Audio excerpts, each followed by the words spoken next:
understanding of numbers and using concept materials to explore and investigate counting quantities, numbers, and relationships. To narrow down the expectation, NS 1.1 will be used, investigating the ideas that quantity is greater when counting forward and less when counting backwards.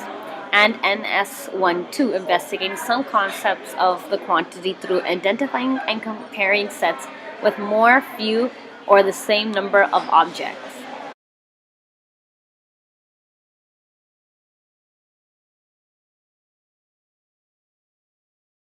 Many mice, one by one, the snake is gathering each sleeping mouse in the book.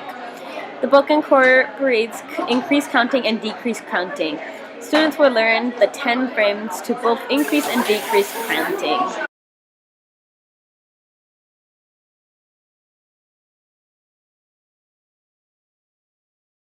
Lesson begins. The teacher will ask 3 questions. From the cover, what do you predict will happen in the book and why do you think that?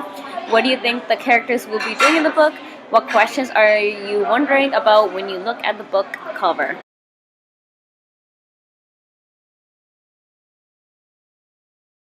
During the book, the teacher will assess the student's understanding by asking 3 questions and related to itself. I predict that the snake will have the mouse run away. What do you think will happen? What would have you done if you were the character in the book, and why and how would that have made you feel? What emotions do you think the character are having?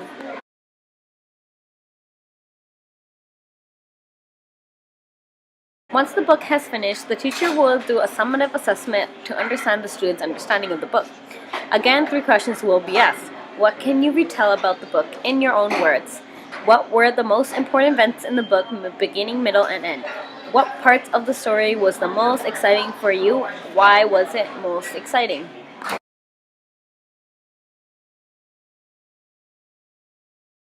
The game consists of a board that goes from 1 to 20 and it can be extended. It comes with a spinner as well as with game rules.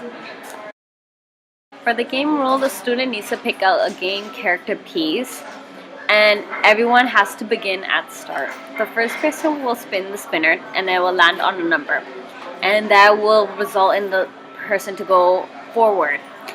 And to go backwards, there are little signs that are placed on the boards that will send the student to count backwards. Students are also supposed to count out loud to make sure they're moving their characters in the correct place. And the first person to reach the end of the board will be the winner, and as well as learn all the numbers. To extend the game for the students, it will be taken outside. Students can use chalk to create their very own board game. With this, the students get to create their own boxes with their own numbers, allowing students to control over what numbers they're using, as well as to learn the order of the numbers. Furthermore, students will be able to count the numbers of the boxes created to their very own limit. In addition, the teacher can assist the students to extend the numbers amount to a higher number.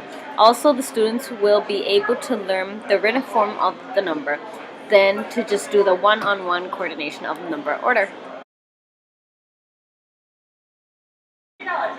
Also, the game can be modified for students for lower and higher thinking order. For higher thinking order, the numbers can increase for them to make it more challenging for that student to compare numbers for decreasing and increasing.